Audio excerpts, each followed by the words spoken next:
It was a quiet Thursday night in North London, and the old men of Hatton Garden were plotting their final heist. Inside the dimly lit flat, four retired thieves huddled around a table cluttered with maps, old blueprints, and tools. They were a motley crew, all in their 70s. But they weren't just any old men. They were legends. Terry, the ringleader, had been orchestrating heists for decades, his face a map of wrinkles from years of close calls. His old friends, Ken, the brains, and Benny, the muscle, were also present, alongside the newest addition, Billy, a younger man who was eager but inexperienced. "All right, lads, this is it," Terry said, his voice steady but with an edge of excitement. "The Hatton Garden Vault is a gold mine, and no one's expecting a group of old men to pull it off. They'll underestimate us, and that's our advantage." The others nodded, glancing at the old blueprints. The vault, a relic from another time, was known for its intricate security, but Terry, with his connections, had gotten his hands on the code, a risky but calculated move. The night of the heist arrived. The streets were dark, and the city was sleeping, unaware of the danger looming in the heart of Hatton Garden. The old men, dressed in black and moving with surprising agility, approached the secure building. Billy, carrying the gear, hesitated for a moment, glancing nervously at the imposing structure. "Do you really think we can do this?"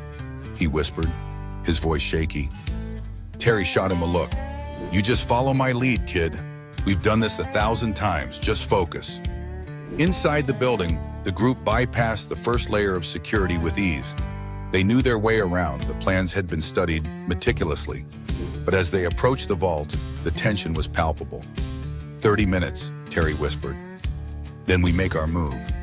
The sound of their tools grinding into the vault door echoed in the silence. Billy's heart raced. His hands trembled slightly as he held the torch steady. This was no ordinary job. The stakes were higher than anything he had ever encountered. The money, the jewels, it was worth millions. As the vault door finally creaked open, a cold wave of fear washed over Billy. The vault was empty. "Where is it?" Billy stammered, his voice thick with confusion. Terry's eyes widened. "No, this isn't right. There should be millions here." A sudden realization hit Terry. Someone had tipped off the authorities. But who? He glanced at Benny and Ken, who looked just as stunned. They were seasoned criminals. This wasn't supposed to happen. The silence was broken by a sharp, almost eerie sound, the distant echo of sirens. The police were closing in, but there was no way out. Terry's mind raced. "We've been played," he muttered, his voice hoarse. But then an even darker twist. Billy, the rookie, seemed oddly calm.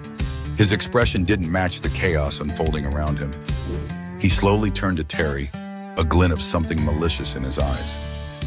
"I was waiting for this," Billy said quietly. Terry froze. "What are you talking about?" Billy took a step forward, his fingers twitching as he pulled a gun from his jacket.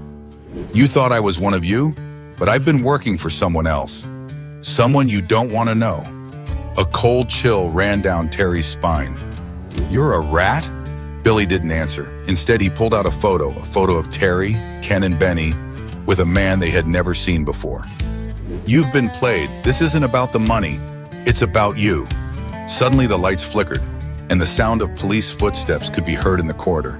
The game had changed. Terry looked at his old friends, his face etched with regret. "We've been sold out." Ken and Benny, realizing the gravity of the situation, tried to make a move, but Billy was quick, aiming the gun at them. "I can't let you live, old man," he said, eyes filled with cold determination. In the chaos, Benny lunged toward Billy, but the younger man was too quick. The shot rang out, loud, deafening, and Benny collapsed to the ground, a look of shock on his face. Ken tried to reach for his own gun, but Billy was already 2 steps ahead, firing another shot that grazed his arm. Terry, overwhelmed by the betrayal, rushed toward Billy. "Why, Billy, we took you in, gave you everything, and this is how you repay us?" Billy's eyes flashed with hatred. "You should have known better, Terry. This was always about you. I wanted to see you fall." The sirens outside grew louder, but in that moment, everything seemed to slow down. Billy was poised to end Terry's life, but Terry made one final desperate move. In a swift motion, he reached for a hidden blade and lunged at Billy, stabbing him in the side. Billy staggered back, the gun slipping from his grasp. He collapsed, blood oozing from his wound, a look of disbelief on his face. The police stormed the building moments later, finding the chaos and carnage left behind. Benny was dead, and Ali, barely alive, was taken into custody. Terry and Ken were left to answer for their past crimes, but not without a price. Terry looked around at the wreckage of their plans, the betrayal, and the shattered lives. The dream of one last big score had turned into a nightmare. In the end, the thieves had been betrayed by one of their own, a cruel reminder that no one, no matter how old or experienced, could escape the inevitable. Terry, sitting in his cell, stared at the walls, the weight of the years catching up with him. The heist had been the final gamble, but it had cost them everything. As for Billy, he would never see the daylight again. He had been the downfall of them all, a grandfather thief who couldn't outrun the past. Like and subscribe for more.